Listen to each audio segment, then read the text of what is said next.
Our next guest always inspires my disaster movie voice when he comes in with different little toys, especially when he brings us ROG G20 gaming desktop PC. It sounds like things going to run amok and eat up my It living does. room. These things have very, cool names, and I've got a good voice too because I'm Yeah, you're working on that cold. little sick there. Hot but that's sauce, okay. I swear to God, hot sauce. I'm Just going to go be on, drinking yeah. that Yeah, go for actually that. after the show. I Oh, don't want to good. do it now. You can 'cause sleep along. Yeah, it'll be fine. Speaking of gaming, how'd the game night go? It was fabulous. We had our spooky edition on Saturday. We don't have the exact numbers yet. We're still waiting for some reports to come in, but it was around 275 people that came out to the Personal Computer Museum and had a lot of fun playing spooky games all the way from Nightmare on Elm Street, which of course we changed to Nightmare on Alma Street.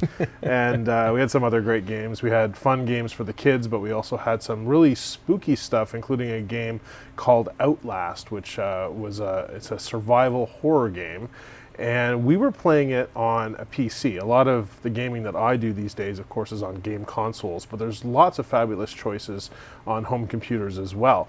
And so Asus sent us their latest gaming desktop. It's called the G20, and brought it here with me today. Now I'm going to pick this thing up. It's a little heavy, Ted, because actually you feel it first.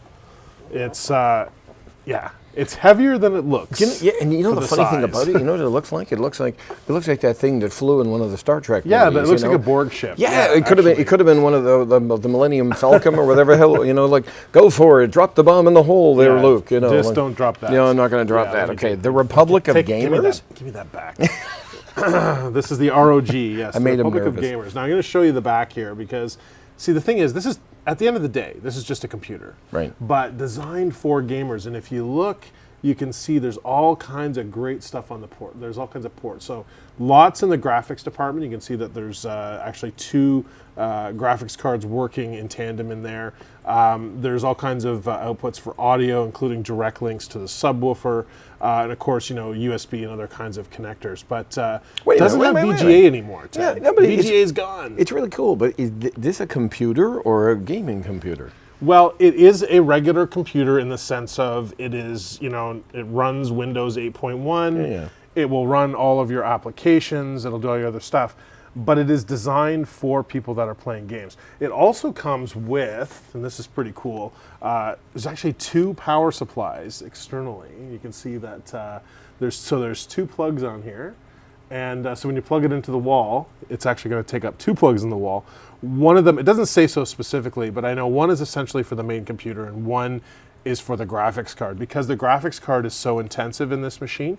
But at the same time, what really impresses me about this particular Asus gaming computer is that the price is only $789. That's the retail. And if you've ever looked at the cost of what gaming computers tend to be, they tend to run into the thousands. And so this is kind of a machine that's targeted sort of for someone who's not really sure, do I want to get into gaming?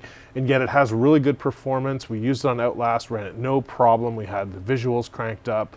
Everything looked really great. And also with this thermal design, one of the big problems with gaming computers is they get hot. Right. And so this thermal design that has it sit up and has the heat come out through these vents works really, really well. And the fans don't make a lot of noise. So that's another nice thing because when you're playing, you don't want to have something that's overly loud with all these fans that are running to keep the machine cool. That's one of the things I want to ask about your game night. In respect to something like this, and you talk about the price point, has gaming got to I don't know, it's gotten into a Cadillac situation? I mean, you're a professional.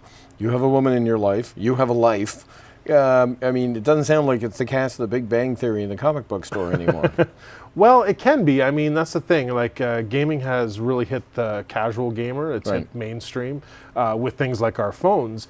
Phones, though, if you look at people that play games a lot of times, a lot of those phones, that's not what they want to do. There is the other end of the spectrum, and there is people that do want to play the Cadillac of gaming and have things really high-end and maxed out. This is not necessarily going to be the high-end, but this is definitely getting towards that end, and it's got a cool design, too. You can actually change the front colors. There's over 8 million colors that you can program the front to light up as with the LEDs. Wow. So it has kind of the extras that give it that cool factor. And so for those people interested in the gaming aspect, this definitely, I recommend this machine. You got through the whole thing with your cold. There's the sauce that's going to get through. Thanks. We'll Listen, thanks. drink this after the See show. you next Wednesday. All right, sounds Sid good. Bolton on Tech, Inside Brant. Coming back on a Thursday. Mentioned we got the pets. We got so much more going on. Hope you're going to come back and join us. And as always, thanks for doing it, Inside Brant.